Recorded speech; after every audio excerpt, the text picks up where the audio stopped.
ಜಯ ಶ್ರೀ ವೀರ ಮಲಕಾರ ಸಿದ್ಧ ದೇವ ಮಹಾರಾಜ ಜಯ ಭಕ್ತರೇ. ಇಂದು ನಾವು ಮನದಲ್ಲಿ ಭಕ್ತಿ ಎಬ್ಬಿಸಿಕೊಂಡು ವಿನಯ ಮತ್ತು ಗೌರವದೊಂದಿಗೆ ಕೆಲವು ಮಾತುಗಳನ್ನು ಹೇಳೋಣ.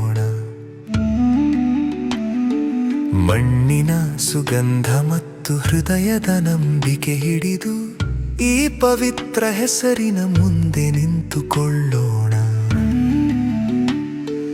ಮಲಕಾರ ಸಿದ್ಧ ದೇವರ ಹೆಸರು ಮನದಲ್ಲಿ ಮೂಡಿದಾಗ ಹೃದಯದಲ್ಲಿ ಧೈರ್ಯ ಜಾಗೃತವಾಗುತ್ತದೆ, ಕಣ್ಣಲ್ಲಿ ಬೆಳಕು ತುಂಬುತ್ತದೆ ಮತ್ತು ಹೆಜ್ಜೆಗಳಲ್ಲಿ ಹೊಸ ಶಕ್ತಿ ಉದಿಸುತ್ತದೆ. ಭಕ್ತಿ ಧ್ವನಿಯಲ್ಲಿ ಅಲ್ಲ, ಮನಸ್ಸಿನಲ್ಲಿ, ದರ್ಶನದಲ್ಲಿ ಅಲ್ಲ, ಅನುಭವದಲ್ಲಿ, ಹಕ್ಕಿನಲ್ಲಿ ಅಲ್ಲ, ಪ್ರೀತಿಯಲ್ಲಿ. ಜಾತ್ರೆಯ ದಿನ ಸಮೀಪಿಸಿದಾಗ ಪ್ರತಿ ಮನದಲ್ಲೂ ಉತ್ಸಾಹ ತುಂಬುತ್ತದೆ. ರಸ್ತೆಗಳು ಶುದ್ಧಗೊಳ್ಳುತ್ತವೆ, ಧ್ವಜಗಳು ಏರುತ್ತವೆ,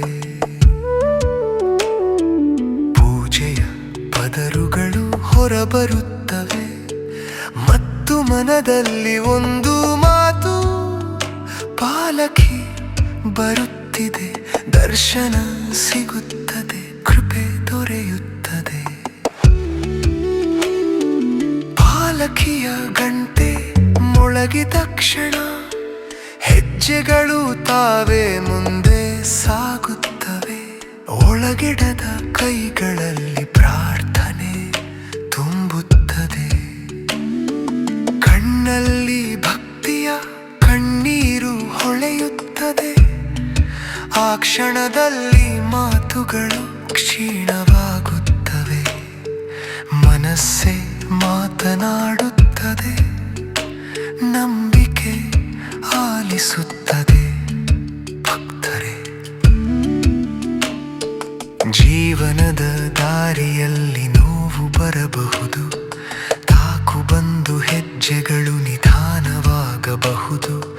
ಆದರೆ ಮನದಲ್ಲಿ ಪ್ರಾರ್ಥನೆ ಇದ್ದರೆ ಹೆಜ್ಜೆಗಳು ಪುನಃ ಬಲ ಪಡೆಯುತ್ತವೆ. ಮಲಕಾರ ಸಿದ್ಧರ ಪಾದಗಳ ಮುಂದೆ ಕ್ಷಣ ನಿಂತರೆ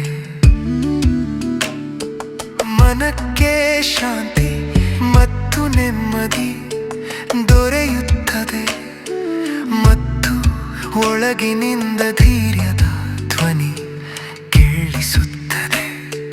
ನಿಲ್ಲಬೇಡ, ಮುಂದೆ ಹೋಗು.